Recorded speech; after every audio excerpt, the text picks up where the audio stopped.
3분 만에 보는 돈 되는 뉴스입니다. 현대차 기아는 1분기 미국에서 역대 최다인 41만 9,912대를 판매하며 비수기 신기록을 달성했습니다.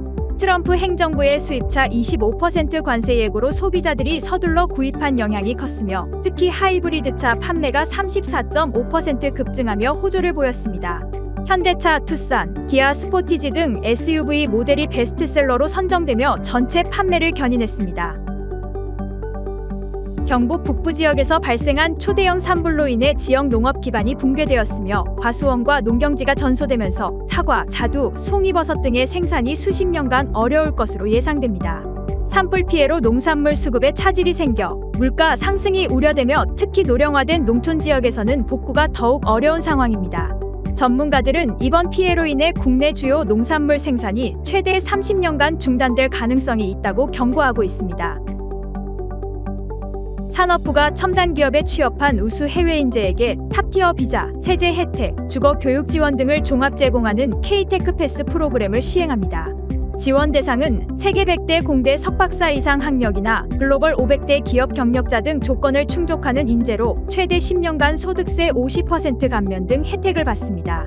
산업부와 코트라는 반도체, 바이오 등 첨단 기업 30여 개사를 대상으로 프로그램 설명회를 개최해 세부 내용을 공유했습니다. 미국 상무부가 한국산 에폭시 레진에 대한 덤핑 마진율을 예비 판정 대비 최종 판정으로 대폭 낮춰 업계 부담이 크게 완화될 전망입니다.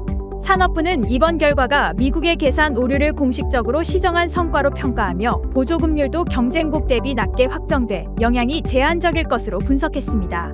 최종 관세 적용 여부는 다음 달 미국 ITC 판정을 거쳐 결정되며 산업부는 향후에도 수출 규제 대응을 위해 민관 협력을 강화할 방침입니다.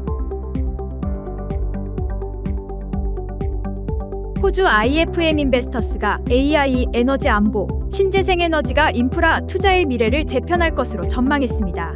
AI는 산업 혁신과 인프라 가치 향상을 가져오면서도 새로운 도전 과제를 제시할 것이며 재생 천연가스와 데이터 센터의 재생에너지 융합도 가속화될 것으로 예상했습니다.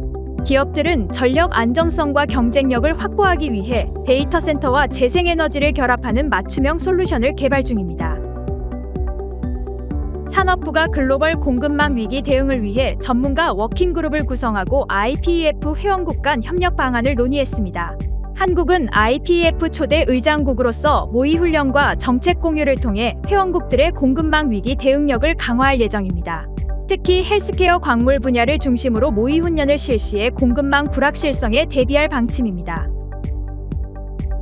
유럽이 미국과의 안보 갈등과 러시아 위협 속에서 8천억 유로 규모의 군비 증강 계획을 추진 중입니다.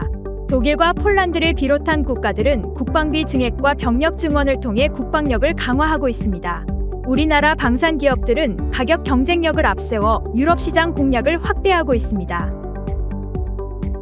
산업부가 21년 만에 완공된 북당진 신당정 송전선로가 충남 서해안 발전제약 해소와 연 3,500억 원 비용 절감 효과를 낼 것으로 전망했습니다. 이 사업으로 충청 수도권 전력 인프라가 강화되며 천안 아산 첨단산업단지 투자도 활성화될 전망입니다. 산업부는 전력망 특별법 시행으로 지역주민 보상 확대 등 새로운 전력망 체계를 구축할 계획이라고 밝혔습니다. 지금까지 3분 만에 보는 돈 되는 뉴스였습니다.